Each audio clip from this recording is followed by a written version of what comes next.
إن الحمد لله نحمده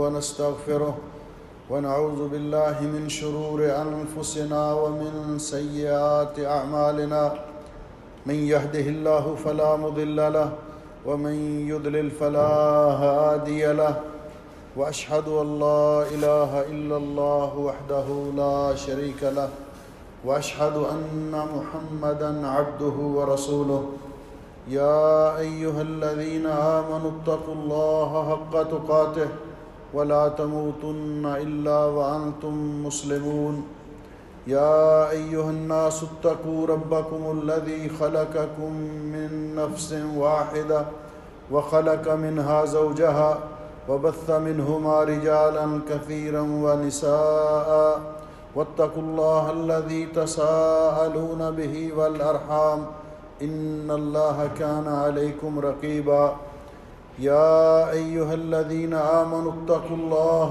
وقولوا قولا سديدا يصلح لكم أعمالكم ويغفر لكم ذنوبكم ومن يطع الله ورسوله فقد فاز فوزا عظيما اللهم صل على محمد وعلى آل محمد كما صليت على إبراهيم وعلى آل إبراهيم إنك حميد مجيد اللهم بارك على محمد وعلى آل محمد كما باركت على إبراهيم وعلى آل إبراهيم إنك حميد مجيد أما بعد فيا أيها الناس إن خير الحديث كتاب الله وخير الهدي هدي محمد صلى الله عليه وسلم وشر الأمور محدثاتها وكل محدثة بدعة وكل بدعة ضلالة وكل ضلالة في النار أعوذ بالله السميع العليم من الشيطان الرجيم قل إن صلاتي ونسكي ومحياي ومماتي لله رب العالمين قابل صد احترام بزرگوں، بھائیوں اور عزیزوں، آج کے خطبہ جمعہ کا عنوان ہے الاضحیہ احکام و آداب، قربانی کے احکام و مسائل۔ عزیزان گرامی قدر، آج جمعہ کا مبارک دن ہے، اور یہ جمعہ عمومی طور پر جمعے کا دن ہفتے میں سے سید الایام ہے، سب سے افضل دن ہے، لیکن آج کا جمعہ یہ کئی لحاظ سے باقی جمعۃ المبارک کے ایام کی نسبت افضل اور امتیازی حیثیت کا حامل ہے، اس لیے کہ ایک تو جمعے کا دن ہے، اس کے اپنے فضائل ہیں، اور دوسرا یہ جمعہ عشرہ ذی الحجہ کے اندر آ رہا ہے، جس کے بارے میں رسول اکرم صلی اللہ علیہ وسلم نے فرمایا کہ افضل ایام الدنیا، کہ یہ دن سال بھر کے دنوں میں سے افضل ترین دن ہیں، ان کے اندر یہ جمعہ آ رہا ہے، اور پھر ان ایام کے اندر یہ جمعہ آ رہا ہے جن کے بارے میں رسول اکرم صلی اللہ علیہ وسلم نے فرمایا ما من ایام العمل الصالح فیہن احب الی اللہ من ھذہ، سال کے دنوں میں کوئی ایسے دن نہیں ہیں جن کے اندر نیک عمل اللہ تعالیٰ کو اتنا زیادہ محبوب ہو جتنا کہ ان 10 دنوں کے اندر ہے۔ اس لحاظ سے آج کا دن انتہائی بابرکت دن ہے، اور ہمیں اس کے لمحات اور اس کی برکات سے استفادہ کرنا چاہیے، اور اس کے لیے اپنے آپ کو ذہنی طور پر تیار کرنا چاہیے۔ اللہ رب العزت اپنے اس گھر میں میری اور آپ کی حاضری قبول فرمائے۔ آج 5 ذو الحج ہے، اور یہ ابتدائی 10 دن ان میں سے گویا کہ آدھا عشرہ گزر چکا ہے۔ اس میں کرنے کے کام پچھلے خطبہ جمعہ میں نے بیان کیے تھے، اور ان کو بالاختصار ریپیٹ کر دیتا ہوں کہ ان میں بہت زیادہ مسلمانوں کو اللہ تعالیٰ کی تکبیر بیان کرنی چاہیے۔ یہ وہ سنت ہے جس سے آج ہم بہت غافل ہیں۔ صحابہ اکرام رضوان اللہ علیہم اجمعین کا طرز عمل تھا کہ جو ہی ذوالحج کا چاند نظر آتا وہ تکبیرات شروع کر دیتے، اللہ اکبر لا الہ الا اللہ واللہ اکبر وللہ الحمد، اللہ اکبر کبیرہ والحمد للہ کثیرہ وسبحان اللہ بکرۃ واصیلا، سبحان اللہ والحمد للہ ولا الہ الا اللہ واللہ اکبر۔ رسول اکرم صلی اللہ علیہ وسلم نے ہمیں ان کی ترغیب دلائی ہے۔ پھر ان دنوں کے اندر قرآن پاک کی تلاوت، نوافل کی ادائیگی، نفلی روزے کا اہتمام اور صدقہ و خیرات، نیکی کا حکم دینا، لوگوں کو نیکی کی ترغیب دلانا، برائی سے روکنا، صلہ رحمی کرنا، اپنے دلوں کو صاف کرنا، محتاجوں ضرورت مندوں کی مدد کرنا، دعا کرنا اپنے لیے بھی اور اپنے بیوی بچوں کے لیے بھی اور تمام مسلمانوں کے لیے، ان چیزوں کا ذکر الہی کثرت کے ساتھ کرنا ہمیں ان دنوں کے اندر اہتمام کرنا چاہیے۔ ان دنوں میں جہاں باقی عبادات ہیں، ان عبادات میں سے نفلی روزے کا میں نے ذکر کیا، تو ان نفلی روزوں میں سے ایک روزہ یوم عرفہ کا بھی ہے، اور یوم عرفہ 9 ذوالحج یہ آ رہا ہے یوم الثلاثاء کو، منگل کے دن وقوف عرفہ، میدان عرفات کے اندر حجاج کرام وقوف کریں گے۔ اللہ رب العزت نے حجاج کرام کو جو شان اور مرتبہ عطا کیا اس کا تو کیا کہنا، لیکن اللہ رب العزت نے جو حج کے لیے نہیں جا سکے غیر حاجی، ان کو بھی فضیلت سے محروم نہیں رکھا۔ اگر ہم جو حج کے لیے نہیں جا سکے، یہ روزہ حاجیوں کے لیے نہیں ہے، کیونکہ رسول اکرم صلی اللہ علیہ وسلم نے میدان عرفات میں روزہ نہیں رکھا، یہ غیر حاجی کے لیے ہے جو حج کے لیے نہیں جا سکے۔ تو ایک دن کا روزہ رکھنے کے ساتھ سئل رسول اللہ صلی اللہ علیہ وسلم عن صوم یوم عرفہ، آپ سے یوم عرفہ کے روزے کے بارے میں پوچھا گیا تو آپ نے فرمایا یکفر السنۃ الماضیہ والباقیہ، اللہ تعالیٰ ایک روزہ رکھنے کے ساتھ 2 سال کے گناہ معاف کر دیتے ہیں، 1 سال گزشتہ کے اور 1 سال آئندہ کے۔ اس کا اہتمام ہمیں کرنا چاہیے۔ اس دن بالخصوص جلدی سونے کی کوشش کریں، تہجد کی نماز کے لیے اٹھیں، نوافل ادا کریں جتنے اللہ کو منظور ہو، پھر سحری کھائیں، فجر کی نماز جماعت کے ساتھ ادا کریں، سارا دن تکبیرات اور ذکر میں مشغول رہیں۔ اور میں یہ سمجھتا ہوں کہ اس دن رسول اکرم صلی اللہ علیہ وسلم کا یہ فرمان، خیر الدعاء دعاء یوم عرفہ، سب سے بہتر دعا یوم عرفہ کی دعا ہے۔ یہ صرف حجاج کرام کے لیے خاص نہیں، اس حدیث کے عموم سے یہ بات لی جا سکتی ہے کہ اس دن جہاں کہیں بھی کوئی مسلمان ہے، ایک تو روزے کی حالت میں ہوگا، روزے دار کی دعا اللہ رد نہیں کرتا، دوسرا اس کو یوم عرفہ کی یہ فضیلت حاصل ہوگی، تو اس دن جہاں بھی دعا کرے گا اس کی دعا بہترین دعا ہوگی اور اللہ رب العزت قبول کرے گا۔ اس لیے ہمیں کوشش کرنی چاہیے کہ ہم اس دن کا روزہ خود بھی رکھیں، اپنے گھر والوں کو بھی ترغیب دلائیں، دوست احباب کو بھی ترغیب دلائیں کہ زندگی میں شاید دوبارہ یہ موقع نصیب ہو یا نہ ہو، ہمیں اس سے استفادہ کرنا چاہیے۔ اللہ رب العزت ہمیں توفیق بخشے۔ انہی دنوں کے اندر مسلمان اللہ کی راہ میں اللہ کی رضا کے لیے جانور قربان کرتے ہیں، جسے قربانی کہا جاتا ہے اور اضحیہ کہا جاتا ہے۔ یہ اللہ کی راہ میں جانور ذبح کرنا، جانور قربان کرنا سیدنا حضرت ابراہیم علیہ السلام کی سنت ہے، اور پھر ہمارے پیارے نبی حضرت محمد رسول اللہ صلی اللہ علیہ وسلم کی سنت ہے۔ قربانی کرنا یہ انبیاء علیہم السلام کی سنت کو زندہ کرنا ہے، یہ اللہ تعالیٰ کی نعمت کا شکریہ ادا کرنا ہے۔ قربانی کرنا فقراء اور مساکین کے لیے اس موقع پر کھانے کا اور پینے کا اہتمام کرنا ہے۔ قربانی کرنا انسان کے دل کے تقوی کا امتحان ہے، اس لیے جس کے پاس استطاعت ہے، قربانی کرنے کی استطاعت رکھتا ہے، اسے چاہیے کہ وہ قربانی کرے، کیونکہ بعض اوقات بعض طرف سے یہ آوازیں سنائی دیتی ہیں کہ موجودہ صورتحال میں معاشی طور پر مسلمانوں کی جو پریشانیاں ہیں، اس کے پیش نظر جانور ذبح کرنے کی بجائے اگر جتنے پیسے کا جانور خریدنا ہے اتنے پیسے فقیروں کو دے دیے جائیں، بیواؤں کو دے دیے جائیں، یتیموں کو دے دیے جائیں تو یہ بہتر ہے۔ حالانکہ یہ نظریہ درست نہیں۔ رسول اکرم صلی اللہ علیہ وسلم کے مبارک دور میں مدینہ کے اندر بڑے سخت معاشی حالات تھے، لیکن آپ نے اس کے باوجود ہر سال قربانی کی۔ حضرت عبداللہ ابن عمر رضی اللہ تعالیٰ عنہ فرماتے ہیں اقام رسول اللہ صلی اللہ علیہ وسلم بالمدینہ 10 سنین یضحی، نبی پاک صلی اللہ علیہ وسلم نے ہجرت کے بعد مدینہ طیبہ میں 10 سال تک قیام کیا۔ آپ ہر سال قربانی کیا کرتے تھے۔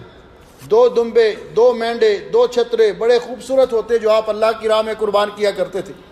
اس لیے رسول اکرم صلی اللہ علیہ وسلم نے، اور حضرت سعید ابن مسیب سید الفقہاء فرماتے ہیں کہ میں لأن اتصدق ب100 درہم احب الی لأن اضحی احب الی من ان اتصدق ب100 درہم، کہتے ہیں کہ میں اللہ کی راہ میں قربانی کروں، جانور ذبح کروں، یہ مجھے 100 درہم اللہ کی راہ میں خرچ کرنے سے زیادہ محبوب ہے۔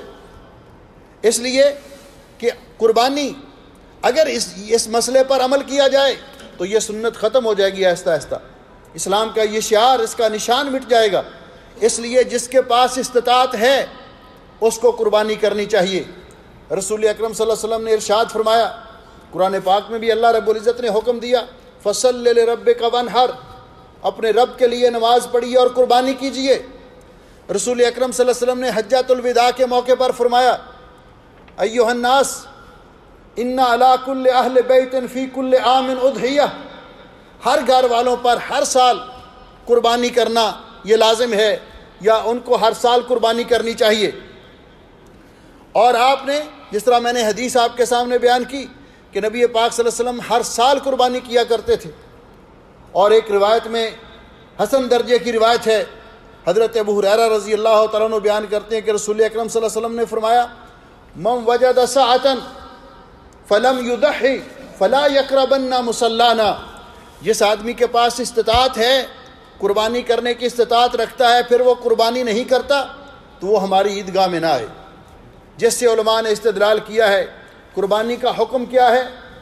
بعض علماء کا خیال ہے کہ یہ سنت موقدہ ہے، نبی پاک صلی اللہ علیہ وسلم نے ہمیشہ قربانی کی ہے، اور بعض دیگر علماء کا خیال ہے ان نصوص کے پیش نظر کہ جس کے پاس قربانی کا جانور خریدنے کی استطاعت ہے، اس کو قربانی کا جانور میسر ہے، تو اس کے لیے قربانی کرنا واجب اور لازم ہے۔ اس لیے جس کے پاس استطاعت ہے اس کو قربانی کرنی چاہیے، اس سنت کو زندہ کرنا چاہیے۔ اس عمل جو اللہ تعالیٰ کے ہاں محبوب ترین عمل ہے، ام المومنین عائشہ صدیقہ طیبہ طاہرہ رضی اللہ تعالیٰ عنہ فرماتی ہیں ما عمل ابن آدم من عمل یوم النحر احب الیہ من احراق الدم، ترمذی اور ابن ماجہ کی روایت ہے۔ فرماتی ہیں کہ قربانی کے دن اللہ تعالیٰ کو سب سے محبوب عمل یہ ہے کہ انسان اپنے جانور کا خون بہائے، اپنے جانور اللہ رب العزت کی بارگاہ میں قربان کرے۔ اس لیے مسلمانوں کو اس بات کا اہتمام کرنا چاہیے۔ اس حوالے سے چند گزارشات ہمارے ذہن میں رہنی چاہیے کہ قربانی جو لوگ کرتے ہیں، قربانی کے بارے میں چونکہ نبی پاک صلی اللہ علیہ وسلم ہر سال کیا کرتے تھے، صحابہ کرام بھی کیا کرتے تھے، اس لیے آپ نے مسائل واضح طور پر بیان کر دیے۔ قربانی کرنی چاہیے، کس پر لازم ہے؟ ہر ایک پر نہیں، جو قربانی کرنے کی استطاعت رکھتا ہو، اور اس کے لیے صاحب نصاب ہونے کی شرط نہیں کہ جس کے پاس بھی نصاب ہے وہ قربانی کرے۔ جس طرح آج کل بعض سوالات ہوتے ہیں کہ شوہر قربانی کرنے جانور خریدنے کی استطاعت رکھتا ہے لیکن بیوی کے پاس بھی 7.5 تولے زیور ہے، تو کیا بیوی بھی قربانی کرے گی؟ تو ایسی صورت میں رسول اکرم صلی اللہ علیہ وسلم نے فرمایا کہ ہر گھر والوں پر اضحیہ ہے، یعنی ایک قربانی کریں گے۔ گھر کا سربراہ شوہر اگر قربانی کرے گا، وہ قربانی اس کی بیوی کی طرف سے، اس کے بچوں کی طرف سے، سب کی طرف سے ہوگی۔ جس طرح کہ حضرت عطا ابن یسار رحمۃ اللہ علیہ فرماتے ہیں میں نے حضرت ابو ایوب انصاری رضی اللہ تعالیٰ عنہ سے پوچھا کہ نبی پاک صلی اللہ علیہ وسلم کے دور میں لوگ قربانیاں کیسے کیا کرتے تھے؟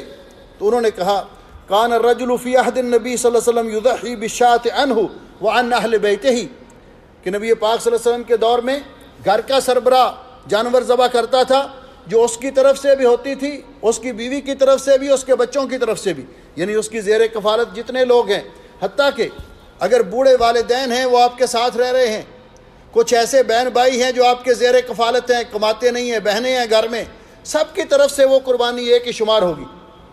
اہل بیت سے بھی مراد علماء نے اس کی وضاحت کی کہ ایک گھر کے اندر والد بھی کماتا ہے، ایک بیٹا وہ بھی کماتا ہے، دوسرا بھی کماتا ہے، شادی شدہ ہیں، لیکن ان کا کھانا اور خرچہ ایک جگہ پر ہے، تو ان میں اگر گھر کا سربراہ جانور ذبح کر دے گا تو وہ سب کی طرف سے کافی ہوگا۔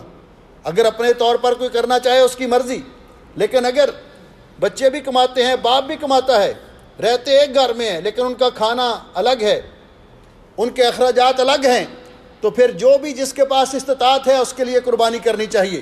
یہ مراد ہے اہل بیت سے۔ رسول اکرم صلی اللہ علیہ وسلم اس فرمایا کہ خود بھی کھاتے تھے، لوگوں کو بھی کھلاتے تھے۔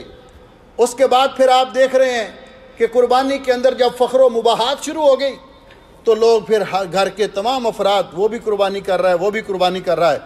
اس لیے قربانی کے لیے سب سے زیادہ چیز ہے فَصَلِّ لِرَبِّكَ وَانْحَرْ قُلْ إِنَّ صَلَاتِي وَنُسُكِي وَمَحْيَايَ وَمَمَاتِي لِلَّهِ رَبِّ الْعَالَمِينَ لَن يَنَالَ اللَّهَ لُحُومُهَا وَلَا دِمَاؤُهَا وَلَكِنْ يَنَالُهُ التَّقْوَى مِنْكُمْ۔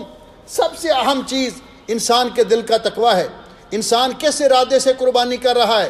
اللہ کی رضا کے لیے قربانی کریں، نمود و نمائش کے لیے نہیں، ریاکاری اور دکھلاوے کے لیے نہیں۔ پھر شریعت نے قربانی کے جانور بھی بیان کر دیے، ان کی عمریں بھی متعین کر دیں کہ قربانی کن جانوروں کی جائے گی۔ 8 قسم کے جانور، بہیمۃ الانعام جس میں بیل شامل ہے، مذکر اور مؤنث، اونٹ شامل ہے، اور بکری کی تمام قسمیں، بکری اور بکرا، دمبا یا چھترا۔ قرآن پاک نے فرمایا ثمانیۃ ازواج، 8 جوڑے ہیں، اونٹ مذکر اور مؤنث، گائے مذکر اور مؤنث، گائے اور بیل، بکرا اور بکری، دمبا اور اس کی مؤنث۔ یہ 8 قسم کے جانور ہیں جن کے بارے میں نص ہے، انہی تک محدود رہنا چاہیے۔ ان پر قیاس کرتے ہوئے دوسرے جانور، مثلا گائے پر قیاس کرتے ہوئے نیل گائے کی قربانی کرنا، اس کا کوئی فتویٰ نہیں ہے، اس کے بارے میں کوئی نص نہیں ہے۔ گائے پر قیاس کر کے بھینس کی قربانی کرنا، بھینس الگ جنس ہے، گائے الگ جنس ہے، اس کے بارے میں بھی اپنے آپ کو گائے تک محدود رکھنا چاہیے۔ آج بھی آپ دیکھ رہے ہیں، کہتے ہیں اس زمانے میں نہیں تھی، حقیقت یہ ہے کہ ملک عراق کے اندر تب بھی بھینس موجود تھی، مصر کے اندر تب بھی بھینس موجود تھی۔ عراق حضرت فاروق اعظم کے دور میں فتح ہوا، مصر حضرت فاروق اعظم کے دور میں فتح ہوا، صحابہ کرام وہاں پہنچے، یہ جانور ان کو ملا، لیکن کسی ایک صحابی سے یہ ثابت نہیں کہ انہوں نے کبھی گائے کی بجائے بھینس کی قربانی کی ہو۔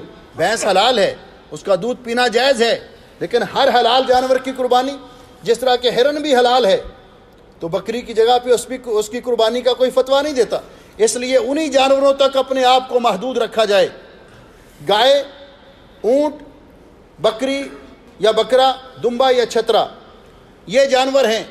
اور پھر آپ نے ان کی عمر بھی بتا دی، فرمایا لا تذبحوا الا مسنہ، 2 دانتہ جانور قربانی میں ذبح کرنا چاہیے۔ 2 دانتے سے مراد کیا کہ جس کے دودھ والے 2 دانت گر چکے ہوں۔ یہ عمر کے اعتبار سے عام طور پر جو ایک جائزہ ہے کہ بکرا، دمبا یا چھترا 1 سال مکمل کر کے دوسرے سال میں داخل ہوتا ہے تو 2 دانتہ ہوتا ہے۔ گائے کا بچہ 2 سال مکمل کر کے تیسرے سال میں داخل ہوتا ہے تو 2 دانتہ ہوتا ہے۔ اونٹ کا بچہ 5 سال مکمل کر کے 6 سال میں داخل ہوتا ہے تو 2 دانتہ ہوتا ہے۔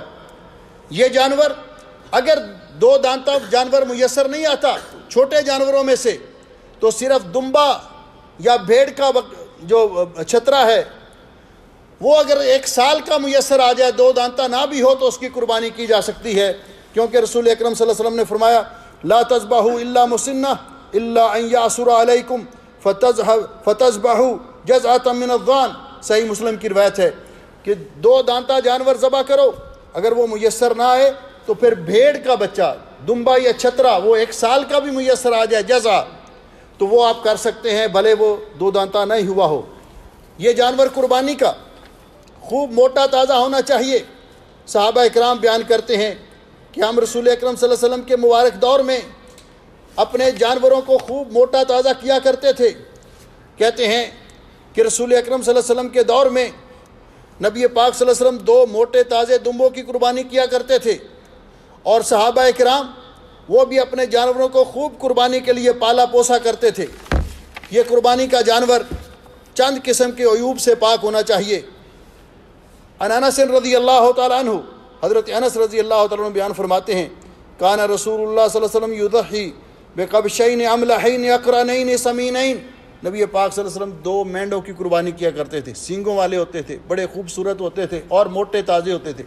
اور کہتے ہیں حضرت ابو امامہ کننا نسمن الاضحیہ فی المدینہ وکان المسلمون یسمنون، کہ بخاری کی اندر یہ الفاظ موجود ہیں کہ ہم مدینہ کے اندر قربانی کے جانور کو خوب کھلا پلا کر موٹا تازہ کیا کرتے تھے، اور مسلمانوں کا یہی طریقہ تھا کہ قربانی جس عظیم سنت کی یاد ہے، اس عظیم سنت کے احیاء کے لیے، اس کو زندہ کرنے کے لیے قربانی کا جانور بے عیب ہو، خوب موٹا تازہ ہو۔ اور کون سے عیب جن کے بارے میں آپ نے نشاندہی فرمائی کہ رسول اکرم صلی اللہ علیہ وسلم نے فرمایا اربع لا تجوز فی الاضاحی، 4 قسم کے عیب ہیں جن کی موجودگی میں قربانی کا جانور ذبح نہیں کیا جا سکتا اگر کسی جانور میں پائے جائیں۔ العوراء بین عورها، وہ جانور جس کی آنکھ خراب ہو، آنکھ سے بہنگا ہو اور واضح طور پر معلوم ہو رہا ہو کہ اس کی آنکھ خراب ہے۔ والمریضۃ بین مرضها، بیمار جانور جس کی بیماری بالکل واضح ہو۔ والارجاء بین ضلعها، اور لنگڑا جانور جس کا لنگڑا پن بالکل واضح ہو۔ والکثیرہ والکبیرہ، ایک روایت میں اور ایک میں کثیرہ، التی لا تنکی، ایسا بڑی عمر کا جانور کہ جس کی ہڈیوں سے مغز بھی ختم ہو چکا ہو، وہ بھی قربانی میں نہیں لگایا جا سکتا۔ اس کے کان کٹے ہوئے نہ ہوں، سینگ ٹوٹے ہوئے نہ ہوں، ان عیوب سے پاک صاف جانور وہ اللہ کی راہ میں قربانی کے دن ذبح کرنا چاہیے۔ قربانی میت کی طرف سے قربانی کرنا یہ بھی آج کے دور کا بڑا مسئلہ ہے۔ میت کی طرف سے الگ سے قربانی کرنے کے بارے میں کوئی واضح نص موجود نہیں ہے، لیکن اگر کوئی آدمی اپنی قربانی کے ساتھ اپنے فوت شدہ والدین کی بھی نیت کر لیتا ہے ذبح کرتے وقت، تو ان کو بھی انشاءاللہ اس کا ثواب ملے گا۔ یا پھر ان ایام کی فضیلت کے پیش نظر صدقے کے طور پر ان کے نام پر جانور ذبح کرتا ہے، کیونکہ وہ فوت ہو گئے ہیں، ان کے لیے قربانی کرنا لازم نہیں ہے، تو اس کا یہ صدقہ بھی اللہ قبول کرے گا اور والدین کو اللہ تعالیٰ اس کا ثواب دے گا۔ قربانی کا جانور، اس کو ذبح کرنے کا وقت بھی بیان کر دیا گیا کہ قربانی کے جانور کو ذبح کرنے کا وقت 4 دن ہیں، یوم النحر وثلاثۃ ایام بعدہ، عید کا دن اور 3 دن اس کے بعد، کیونکہ حضرت جبیر ابن مطعم رضی اللہ تعالیٰ عنہ فرماتے ہیں کہ رسول اکرم صلی اللہ علیہ وسلم نے فرمایا وَكُلُّ أَيَّامِ التَّشْرِيقِ ذَبْحٌ، ایام تشریق جانور ذبح کرنے کے دن ہیں، کھانے پینے کے دن ہیں، اللہ کا ذکر کرنے کے دن ہیں۔ تو اس لیے قربانی کا دن 10 تاریخ، 11 تاریخ، 12 تاریخ اور 13 تاریخ، یہ قربانی کے 4 دن ہیں، لیکن پہلے دن 10 تاریخ کو جانور ذبح کرنا افضل ہے، اور اگر کسی وجہ سے نہیں مل سکا پھر اگلے دن، کسی وجہ سے جانور نہیں مل سکا پھر اگلے دن، تو 13 تاریخ تک غروب آفتاب سے پہلے تک قربانی کا جانور ذبح کیا جا سکتا ہے۔ اور رسول اکرم صلی اللہ علیہ وسلم نے فرمایا ان اعظم الایام عند اللہ یوم النحر ثم یوم القر، اللہ تعالیٰ کے یہاں سب سے عظیم دن یہ ہے کہ یوم النحر، اور پھر اس کے بعد اگلا دن قربانی کا جانور عید نماز کے بعد ذبح کرنا چاہیے، کیونکہ اللہ رب العزت نے حکم دیا فصل لربک وانحر، نماز پڑھیے اور پھر اپنے رب کی بارگاہ میں قربانی پیش کیجیے۔ اور حضرت انس رضی اللہ تعالیٰ عنہ فرماتے ہیں کہ نبی علیہ السلام کی یہ سنت تھی کہ آپ پہلے نماز پڑھتے اور اس کے بعد قربانی کرتے، اور آپ نے فرمایا من ضحى قبل الصلاة فإنما ذبح لنفسه، جس نے عید کے دن نماز سے پہلے جانور ذبح کیا اس نے گوشت کھانے کے لیے ذبح کیا، اس کی قربانی نہیں ہوگی۔ ومن ذبح بعد الصلاة فقد تم نسکہ واصاب سنت المسلمین، اور جس نے عید نماز کے بعد جانور ذبح کیا اس کی قربانی اللہ قبول کرے گا اور اس نے سنت پر عمل کیا۔ قربانی کے جانور کو ذبح کرنے کا طریقہ، دمبا، چھترا، بکرا یا بیل، گائے، ان کو ذبح کیا جائے گا اور اونٹ کو نہر کیا جائے گا. یہ سنت ہے رسول اکرم صلی اللہ علیہ وسلم کی. ذبح کرتے وقت جانور کی کیفیت کیا ہو، اور ذبح کرنے والا اگر اس کی اپنی قربانی ہے تو خود ذبح کرے اپنے ہاتھ سے تو افضل ہے. اگر مرد نہیں کر سکتا، خواتین اچھا طریقہ جانتی ہیں ذبح کرنے کا تو وہ بھی کر لیں تو تب بھی جائز ہے. تو اس کا طریقہ کار کیا ہے؟ حضرت انس رضی اللہ تعالیٰ عنہ فرماتے ہیں ان النبی صلی اللہ علیہ وسلم کان یضحی بقبشین اقرنین املحین، نبی پاک صلی اللہ علیہ وسلم دو خوبصورت سینگوں والے دمبے قربانی کیا کرتے تھے. یطأ علی صفاحہما، آپ ان کو لٹاتے، یعنی قربانی کے جانور کو بائیں کروٹ پہ لٹایا جائے گا، لیفٹ سائڈ پہ لٹایا جائے گا، ٹھیک ہے نا، کہ رائٹ سائڈ پہ؟ لیفٹ سائڈ پہ اس کو لٹایا جائے گا، اور اس کا جو یہ بازو ہے رائٹ والا، اس پر رسول اکرم صلی اللہ علیہ وسلم نے اپنا پاؤں مبارک رکھا اور بائیں ہاتھ سے اس کی گردن کو پکڑا اور دائیں ہاتھ سے چھری چلائی، اور آپ نے یہ کہہ کر، یہ پڑھتے ہوئے جانور کو ذبح کیا، بسم اللہ واللہ اکبر، بسم اللہ واللہ اکبر، اور اس کے بعد چھری چلائی. اگر اس کے بعد کوئی یہ بھی کہتا ہے اللہم ھذا لک ومنک فتقبل منی، تو یہ بھی مستحب ہے.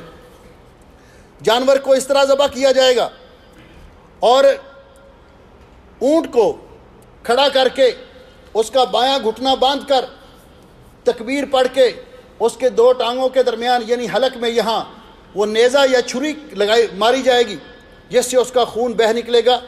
تو یہ اونٹ کو نہر کرنے کا طریقہ ہے. اللہ سبحانہ و تعالیٰ فرماتے ہیں فَاذْكُرُوا اسْمَ اللَّهِ عَلَيْهَا صَوَافٍ، اونٹ کو ذبح کرو کھڑا کر کے، فَإِذَا وَجَبَتْ جُنُوبُهَا، پھر وہ اس کے بعد خود گر جائے گا. فَكُلُوا مِنْهَا وَأَطْعِمُوا الْقَانِعَ وَالْمُعْتَرَّ، اس کا گوشت بنا کے خود بھی کھاؤ، اپنے رشتہ داروں کو بھی کھلاؤ، سوال کرنے والوں کو بھی کھلاؤ.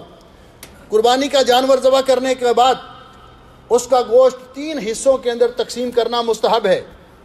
قربانی کے جانور کی کوئی چیز بیچ کر اپنے استعمال میں لانا جائز نہیں. قربانی کا جانور کا گوشت قصاب کو بطور اجرت دینا جائز نہیں، چمڑا اس کو بطور اجرت دینا جائز نہیں، چمڑا بیچ کر اس کے پیسے خود استعمال کرنا جائز نہیں، بلکہ اللہ کی راہ میں اس کو بھی صدقہ کر دیا جائے. تو 3 حصے، ایک حصہ اپنے لیے، ایک حصہ گھر والوں کے لیے، اپنے گھر کے لیے، ایک حصہ رشتہ داروں کے لیے، اور ایک حصہ فقراء اور مساکین، ان میں آپ تقسیم کریں. قربانی کا جانور کا گوشت غیر مسلم کو دینا درست نہیں ہے، صرف ایک صورت میں کہ آپ کے پڑوس میں ہے کوئی اچھا آدمی ہے جس مسلمانوں کے لیے خطرناک نہیں ہے، آپ اس کی دل جوئی کے لیے اس کو دے دیں، یا پھر وہ مانگنے کے لیے آ جائے تو اللہ رب العزت نے فرمایا وَأَمَّا السَّائِلَ فَلَا تَنْهَرْ، مانگنے کے لیے آ جائے تو اس کو جھٹکو نہیں، اس کو بھی قربانی کا گوشت دے دیں. تو قربانی کا جانور دمبا یا چھترا، بکرا یا قربانی کے جانور کا ایک حصہ ایک گھر والوں کے لیے کافی ہوگا. گائے کے اندر 7 حصے دار شریک ہو سکتے ہیں. اگر کوئی شخص ایک اکیلا گائے ذبح کرنا چاہے تو کر سکتا ہے، 7 کی گنجائش ہے، 7 حصے دار شریک ہو سکتے ہیں. حالات کے مطابق اونٹ کے اندر 7 حصے دار، یا اگر حالات مسلمانوں کے ایسے ہوں جس طرح مسلمان سفر میں تھے تو 10 تک شریک ہو سکتے ہیں. یہ قربانی کے جانوروں میں اشتراک ہے. اللہ رب العزت ہمیں اپنی رضا کے لیے قربانی کے جانور ذبح کرنے کی توفیق بخشے. جو لوگ یہاں ہیں اپنے ملک میں قربانی کر رہے ہیں تو وہ قربانی کے وقت وہاں کسی کو وکیل بنا دیں کہ جانور ذبح کر دیں تو تب بھی ٹھیک ہے، لیکن وہ حجامت تب بنوائیں گے جب اپنا جانور ذبح ہو جائے گا، جب اپنا جانور ذبح ہو جائے گا. اور جو لوگ خود وہاں موجود ہیں اگر خود نہیں ذبح کر سکتے تو کم از کم ذبح کے وقت وہاں موجود رہیں تو یہ بہتر طریقہ ہے. قربانی کے جانور کو لٹاتے وقت بائیں کروٹ پہ لٹایا جائے گا، اور یہ مستحب ہے کہ قبلہ رخ لٹایا جائے. اگر کسی وجہ سے کوئی جانور شریر ہے وہ قابو نہیں آ رہا تو پھر تکبیر پڑھنا جس طرف بھی مناسب ہو اس کو ذبح کر دیا جائے تو ٹھیک ہے، وگرنہ اگر اپنے اختیار میں ہو تو قربانی کے جانور کو قبلہ رخ لٹایا جائے. اللہ تعالیٰ مجھے اور آپ کو عمل کی توفیق بخشے. ان اللہ و ملائکتہ یصلون علی النبی یا ایھا الذین آمنوا صلوا علیہ وسلموا تسلیما. اقول قولی ھذا استغفر اللہ لی ولکم ولسائر المسلمین من کل ذنب واتوب الیہ.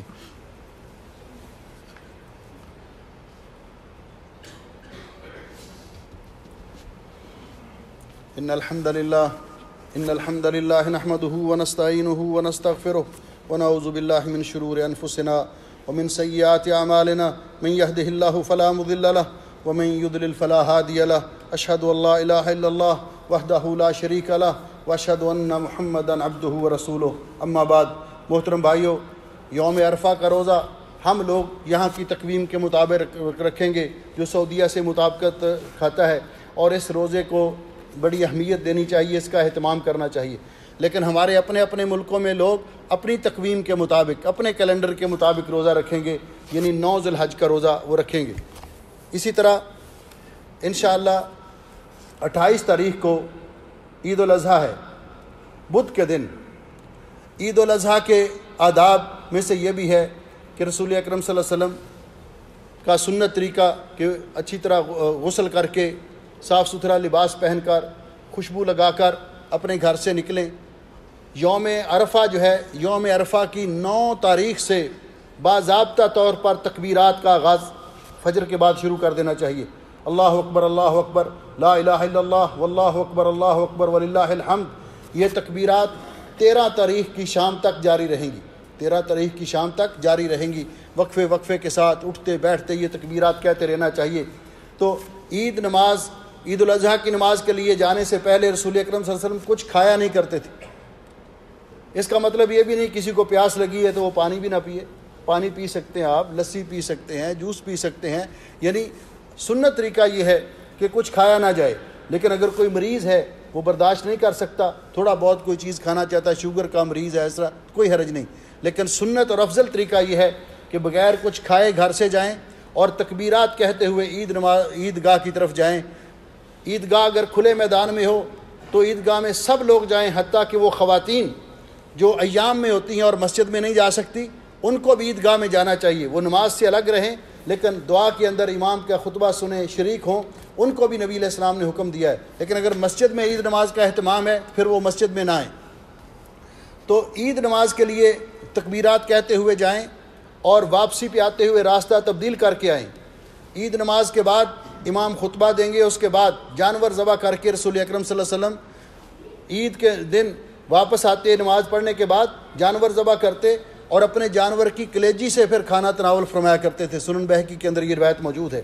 اس لیے عید نماز کے لیے یہ طریقہ ہے.